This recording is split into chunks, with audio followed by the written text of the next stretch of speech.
Mobile आजच्या युगाची अपरिहार्य आवश्यकता आहे. पण नोमोफोबिया हा एक रोग आहे, हे हा एक व्यसन आहे, हे पण तेवढंच खरं आहे. आज परीक्षा पण त्यामध्येच होतो, तुमचं एक्झाम्स त्यामध्ये होतो, बऱ्याच गोष्टी त्यामध्ये होतो. पण त्यासोबतच जसा राष्ट्रकवी रामधारी सिंह दिनकर ने लिहिलेले आहे कि सावधान मनुष्य अगर विज्ञान है तलवार काट लेगा अंग बड़ी तीखी है उसकी धार. या सावधान मनुष्य विज्ञान के ही फूल वज्र होकर छूटते शुभ धर्म अपना भूल.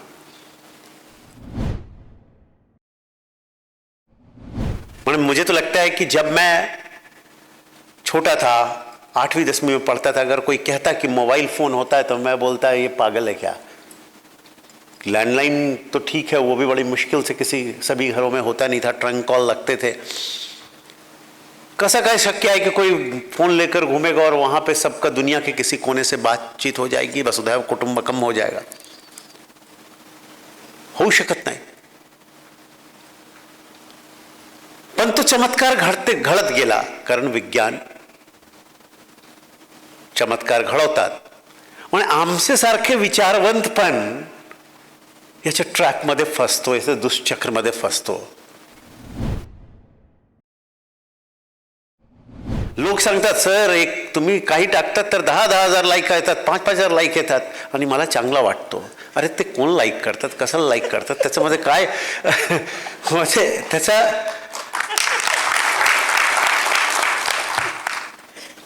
आपण फेसबुक उघडतो आणि 10 लोकांच्या 10 गोष्टी बघायला लागतो. तुम्हाला जर काही विचार बघायचे आहे तर ते विचारवंताचा उघडा आणि तेवढंच बघा. अब इन सरफिरी हवाओं का सर कुचलना बहुत जरूरी है. प्राध्यापक नामदेवराव जाधव हमारे घर के चिराग है, इनका जलना बहुत जरूरी है.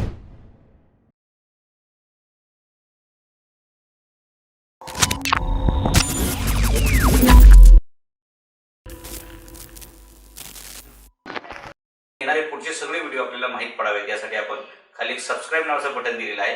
ते सबस्क्राइब नावाचं बटन दाबा, म्हणजे येणारे पुढचे सर्व व्हिडिओ आपल्याला पाहता येतील. आज आपण नोमोलॉजीसी मुक्तेसाठी एक पुस्तकाचे कार्यक्रम मध्ये नोमोफोबियासे मुक्ततेसाठी इथे जे एक पुस्तक लिहिण्यात आलेले आहे, एक विचारवंत माणसाद्वारे त्याच्या विमोचनाच्या कार्यक्रमामध्ये उपस्थित झालेलो आहे. नोमोफोबिया म्हणजे काय की मोबाईल माझा कळून गेला त्याची भीती, किंवा मोबाईलचं कनेक्टिव्हिटी संपला इंटरनेटच्या त्याची भीती. आणि ज्या गोष्टीची भीती असतो तो बिमारी आहे, तो रोग आहे, यामध्ये संदेह नाही. कोणतेही दोन मत होऊ शकत नाही. जे काही फोबिया आहे त्याला बिमारीच सांगितले जातात, ते रोगच आहे हे सर्वांना माहीतच आहे. आणि रोगाशी मुक्तता अत्यंत आवश्यक आहे, नाहीतर रोग आपल्याला त्या विळख्यात जकळतो आणि शेवटी आपल्याला संपवतो, आयुष्यातून उद्ध्वस्त करतो. जर उद्ध्वस्त व्हायचा नाही, आपले जे भवितव्य आहे, आपले जे किशोर वयीन मुले मुली आहे, जे युवा मुले मुली आहे, त्यांचं भवितव्य जर संपवायचं नाही, त्यांना या रोगातून मुक्त करावंच लागेल. आणि यासाठी हा प्रपंच मान्य नामदेवराव जाधव साहेबांनी केलेला आहे. त्यांचे विचारोत्तेजक लेख आणि पुस्तक सर्वांना माहीतच आहे. आपण सर्व त्यांचे पुस्तकांचे सुधी पाठक आहोत. पण हा पुस्तक आगळा वेगळा प्रकारचा आहे.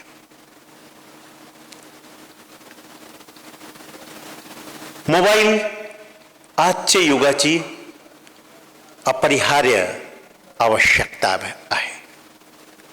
पण नोमोफोबिया हा एक रोग आहे, हे हा एक व्यसन आहे, हे पण तेवढंच खरं आहे. ही अनिवार्य आवश्यकता म्हणजे जी अपरिहार्यता झालेली आहे आणि दुसरी तरफ जे रोग होण्याचे 100% चान्स आहे नोमोफोबियाचा, यामध्ये रस्ता कसा काढता येईल यासाठी हा प्रपंच आहे. मग तुम्हाला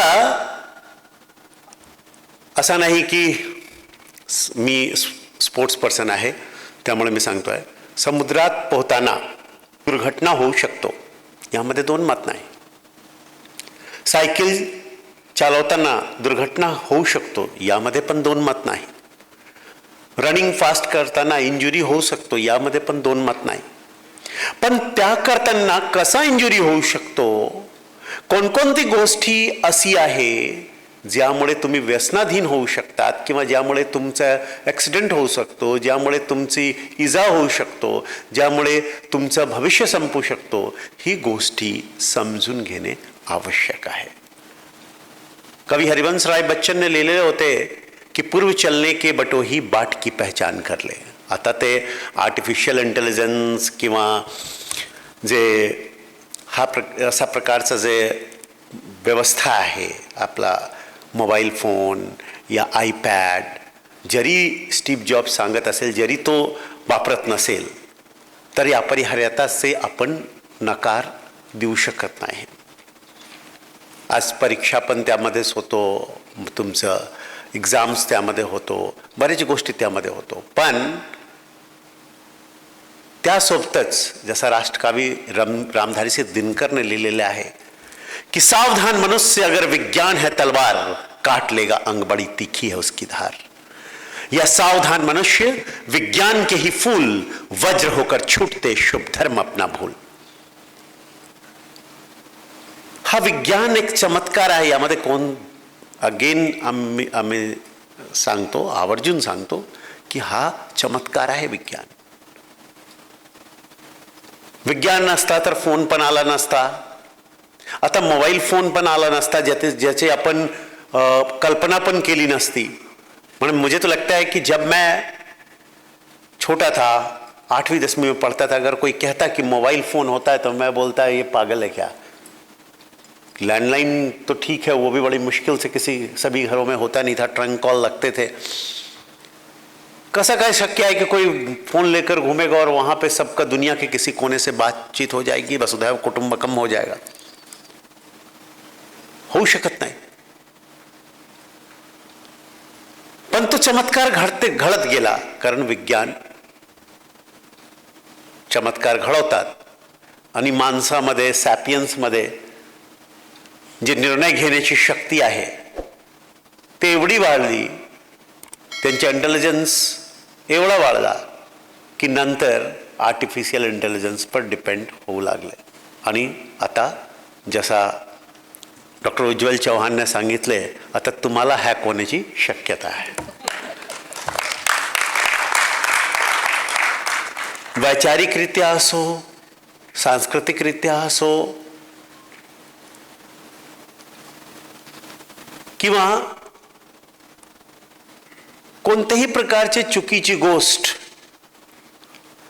जे पूर्वी वर्जित होती, आता ते वर्जनातून तुम्ही बाहेर निघतात या व्हर्च्युअल माध्यमाने. ही वर्जना आवश्यक होती सामाजिक सारोकारसाठी.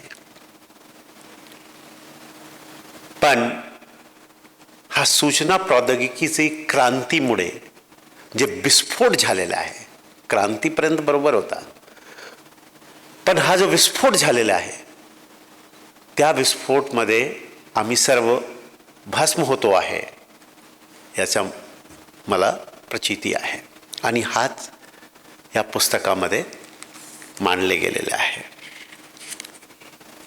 खूप छान रीतीने मांडलेले आहे. जसं सोशल मीडियाचे दुष्परिणाम, वेळेची राख रांगोळी, आरोग्याची होडी, शांतीला गोडी, प्रतिक्रियेची मोडी, स्मरणशक्तीला काजडी, असा स्पष्टपणे लिहिलेला आहे. आणि जसा डॉक्टर उज्ज्वलने सांगितले, म्हणजे आमचे सारखे विचारवंत पण याच्या ट्रॅकमध्ये फसतो, याच्या दुष्चक्रमध्ये फसतो. आम्ही सांगतो, बाळांना समजावून सांगतो, मी त्यात चळवळीचा पण हिस्सा आहे की मी त्यांना जाऊन सांगण्यासाठी टीम तयार केलेली होती जेव्हा साऊथ मुंबईला होतो, की शाळेमध्ये, की तुम्ही व्हॅलिडेशन, दुसऱ्याचे व्हॅलिडेशनवर कशाला निर्भर असतात. पण मी स्वतः व्हॅलिडेशन बघत असतो अधूनमधून की किती व्हॅलिडेशन झाले. लोक सांगतात, सर तुम्ही काही टाकतात तर 10,000 लाईक येतात, 5,000 लाईक येतात आणि मला चांगला वाटतो. अरे ते कोण लाईक करतात, कशाला लाईक करतात, त्याच्यामध्ये काय म्हणजे त्याचा म्हणजे हा चूक सर्वांची होत असतो. आणि सूत्रवाक्यांमध्ये आणि फॉर्म्युलाजमध्ये त्याने बरेच काही सांगून दिलेलं आहे. पुस्तक जे आहे, जगाचं जे काही आवश्यक इन्फॉर्मेशन आहे त्याने गोळा केलेले आहे. आणि यामध्ये मी पुन्हा सांगतो, यासाठी जरी तो गुगलच्या क्रिटिसाइज करत असेल त्यानं गुगलचा वापर केला असावा. पण हा विज्ञानचा कसा वापर केला पाहिजे, हा संयम कसा असला पाहिजे, हा महत्वाचा आहे. आता या मोबाईलचा मी एक चांगला वापर करतो की मी लोकांना नंबर देतो, मला खूप त्रास होतो त्यामुळे, पण माझं हद्दीमध्ये, माझा निजाममध्ये कोणतेही पोलीस अधिकारी किंवा कर्मचारी कोणतेही आम जनतावर अत्याचार करण्याच्या पूर्वी किंवा त्यांचा कंप्लेंट न घेण्याच्या पूर्वी 100दा विचारतात की सरांकडे फोन जाऊ शकतात, ज्या धंदा चालू आहे सरांकडे फोन जाऊ शकतात आणि त्यामुळे त्यांना भीती वाटते. त्याचा चांगला वापर करता येतो. आपल्याला जेवढा इन्फॉर्मेशन पाहिजे तेवढ्यासाठी ते वापरला पाहिजे, जेवढा आवश्यक आहे तेवढ्यासाठी वापरला पाहिजे, त्यासाठी तो वापरला नाही पाहिजे जे आवश्यक नाही आहे. आपण फेसबुक उघडतो आणि 10 लोकांच्या 10 गोष्टी बघायला लागतो. तुम्हाला जर काही विचार बघायचे आहे तर ते विचारवंताचा उघडा आणि तेवढंच बघा. जर तुम्हाला काही सर्च करायचे आहे तर त्या गोष्टीला सर्च करा जे तुम्हाला आवश्यक आहे. यालाच जे कोणी सिव्हिल सर्व्हिसेस करतात ते सेन्स ऑफ प्रपोर्शन अत्यंत गरजेचे आहे. सेन्स ऑफ प्रपोर्शन म्हणजे काय तुम्हाला हवा आहे तेवढ्यासाठी त्यामध्ये प्रयत्न करा. There is difference between junk of information and enough information. आणि एनफ इन्फॉर्मेशनसाठी पुस्तक फार चांगली गोष्ट आहे. म्हणजे पुस्तकात तुम्ही एनफ इन्फॉर्मेशन घेऊ शकतात. पण जर तुम्ही गुगलमध्ये सर्च करायला लागला किंवा यूट्यूबवर बघायला लागला तर तुम्हाला जंक ऑफ इन्फॉर्मेशन मिळायला लागतील. आणि जसा डॉक्टर उज्ज्वलने सांगितले, तुम्ही जशा प्रकारच्या गोष्टी तुम्ही सर्च कराल तशा प्रकारच्या गोष्टी वारंवार यायला लागणार आणि तुम्ही त्याचं बळी पडणार.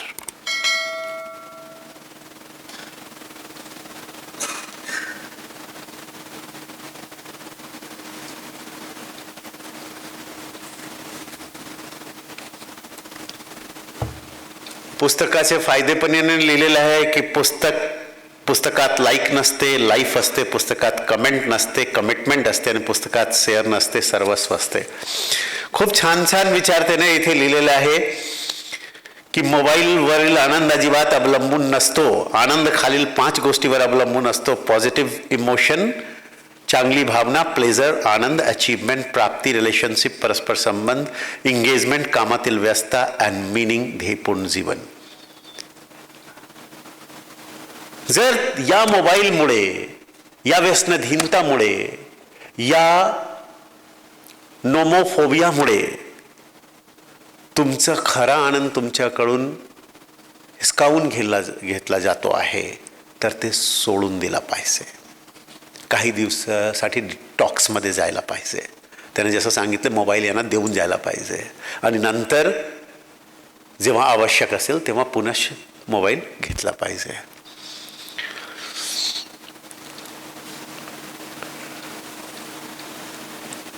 कामातील व्यस्तता, परस्पर संबंध, जेव्हा जेव्हा ही गोष्टी आवश्यक असते तेव्हा तेव्हा मोबाईल बंद असला पाहिजे. तुमचे सोशल मीडिया बंद असला पाहिजे.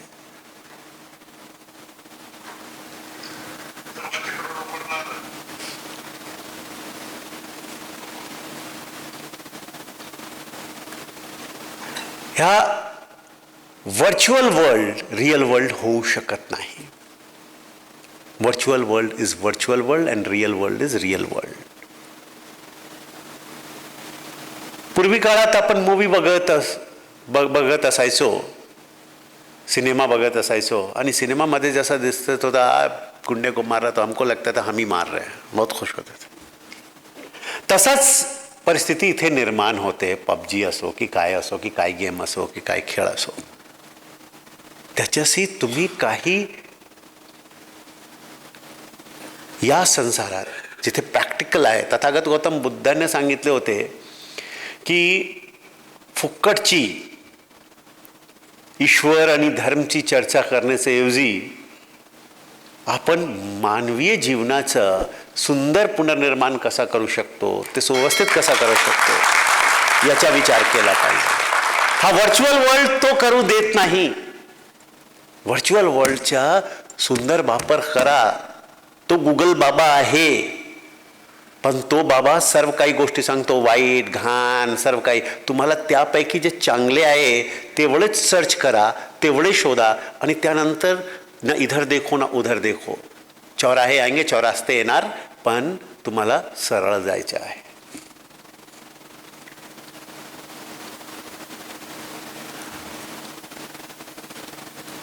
आधुनिकता आहे त्यामुळे तुम्ही त्याच्याशी एकदम वेगळं राहू शकत नाही, पण त्या आधुनिकतेचा सदुपयोग करून घेतला पाहिजे. अब हवाएं ही करेंगी रोशनी का फैसला, जिस दिए में जान होगी वो दिया रह जाएगा. पण हा रोशनी एवढी नाही पाहिजे की तुम्हाला जाळून टाकावेत. वो रोशनी और लॉ इतनी नहीं होनी चाहिए कि आप जल जाओ. वो रोशनी इतनी होनी चाहिए कि आपको रास्ता दिखे.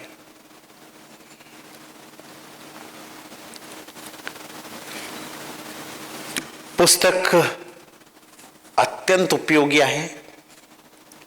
प्रत्येकाने वाचन केला पाहिजे आणि प्रत्येकाकडे पोहोचला पाहिजे. आणि PDF फॉर्मचा सर्वात मोठा घाटा काय असतो की तुम्ही पुन्हा पुन्हा वाचन करत नाही. तुम्ही तुमचे मार्किंग करण्याची पण सिस्टम आहे, पण तुम्ही मार्किंग करून ते तुमचं जे टाइम रिग्रेशन मध्ये तुम्ही जातात. मी उज्ज्वल सारखा खूप मेहनती नव्हतो, किंवा माझा लहान भाऊ पण UPSC क्वालिफाय केलं, त्याच्यासारखा 18 तास मी अभ्यास करत नव्हतो. पण माझा टेक्निक वेगळा होता.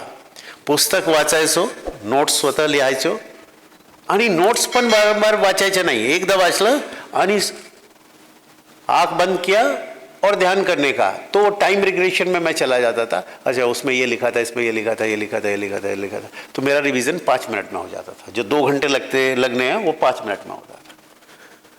ये टाइम रिग्रेशन में तुम्ही पुस्तकात जाऊ शकतात, यामध्ये जाऊ शकत नाही. एवढी गोष्टी आहेत त्या तुमचे अनेक PDF फाईलमध्ये की तुम्ही टाइम रिग्रेशनमध्ये जाऊ शकत नाही. तुम्ही अंडरलाईन केलेलं तुम्हाला आठवण येऊ शकत नाही.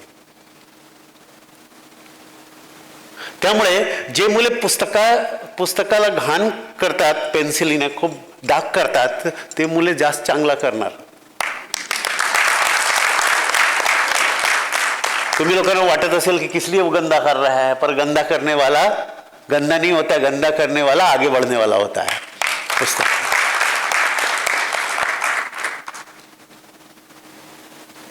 हा व्यसन मुक्ती फक्त मुलांसाठी, किशोरांसाठी किंवा युवांसाठी, मुले मुलीसाठी नाही आहे. हा आम्ही सर्वांसाठी आहे. आपण रात्री झोपायला गेलो, थोडंसं आपल्याला वाटतात की थोडंसं बघून घेऊ, काही दिसायला लागला तर दुसरा बघितला, हा एक न्यूज बघितला तर इससे रिलेटेड दूसरा न्यूज आ जाएगा, दूसरे से तीसरा न्यूज आ जाएगा. सेमच गोष्टी बारंबार बघतो. असाच जैसा कैसा अगर ये क्या कहते हैं इलेक्शन के दरमियान कैसे आपको खींच के रखते थे, पर उस दिन एक दिन होता था इलेक्शन के दरमियान, अब हर दिन होता है. एक दिन का इलेक्शन हमारा त्योहार था, निवडणूक आमचा त्योहार होता लोकशाहीचा, ते चालतात, पण हा चालत नाही. त्यामुळे हे सर्वांनी वाचन केलं पाहिजे आणि याचा 100% कोणी उपयोग करू शकणार नाही. लेकिन जर तुम्हाला याची माहिती असली की कोणकोणती गोष्टीमुळे तुम्ही व्यसनाधीन होतात, त्यामुळे तुम्ही व्यसनाधीन होण्यापासून तुम्ही वाचू शकतात. फॉर एन एक्झाम्पल, मी मोठे मोठे पार्टीमध्ये जातो, ठीक आहे, आर्मी वाल्यांचे याचे त्याचे, आणि तिथे तर शराब वराब ये वो पूरा ला करके रखते और वो ऑफर करते हैं. मैं बोलता मैं नहीं लेता. तो वो बोलते थे आपको तो पार्टी में बहुत बोर होता होगा. मतलब क्यों बोर होगा? मतलब पीने से ही पार्टी होती है, ऐसा मैंने सोचा नहीं. मैं तो उनको बोलता हूं मैं तो रात को खाता भी नहीं, तो भी बोर होना चाहिए, लेकिन तब भी मैं बोर नहीं होता.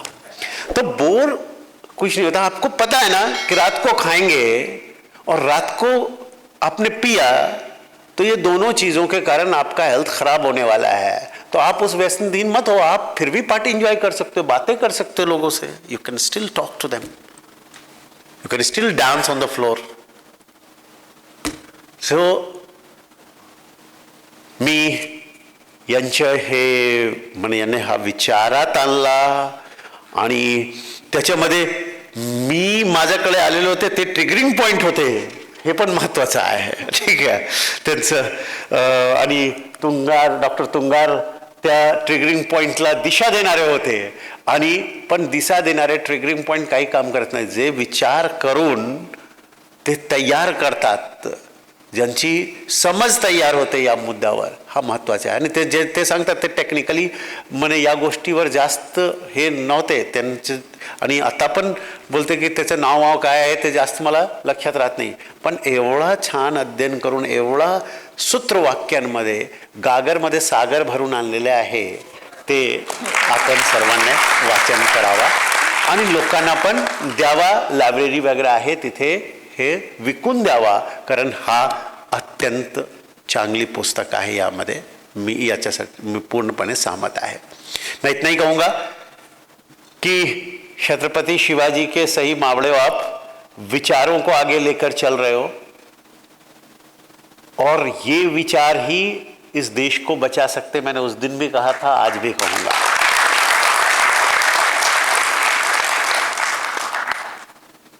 अब इन सरफिरी हवाओं का सर कुचलना बहुत जरूरी है. प्राध्यापक नामदेव राव जाधव हमारे घर के चिराग है, इनका जलना बहुत जरूरी है. धन्यवाद. जय